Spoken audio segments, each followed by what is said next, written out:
Here we are, we're finished. I've got this whole pen path thing outlined. We've got all of this stuff going around. I was able to make it around here in 2 steps. I would love to be able to come from here to there in 1, not possible. Two points, anchor points, whatever you want to go. Straight line down through here, a little bit of a curve, all the way around there, curve, a little bit there, straight up, over to here, and then into that, oops, and then over into there.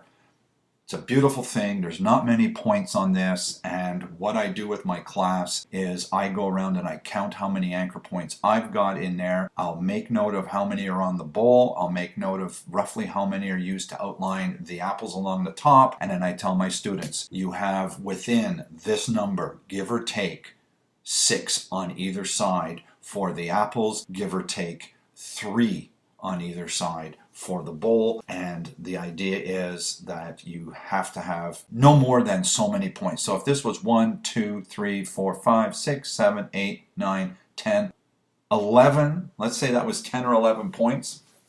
If someone was able to do that, if it's 10 points and someone was able to do it in 8, fantastic. If they did it in 12, okay. Any more than 12, scrap it, you have to do it again.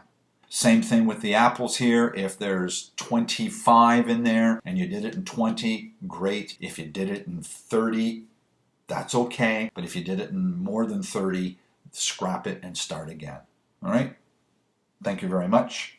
Hope you understand the pen tool a little bit better.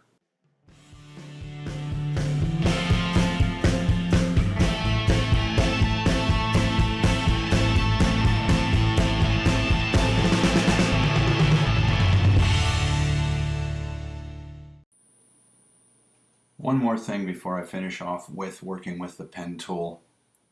I want to talk about what happens if you create a second path in that same document in the same path tile.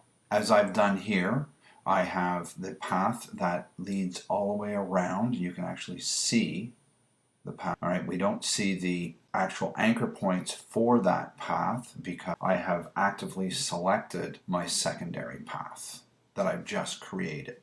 Okay. What this is all about is we've got our one outline path. That's great. We can actually turn that into a selection, give it a 0.3, pop it onto its own background, or pop it onto its own layer, and then create a new back, and we've achieved that task. Now, the next level of this is to make more paths around the individual color groupings, if you will, so that we can alter those. Now, ideally what you would want to do is have all of your paths on their own separate tiles.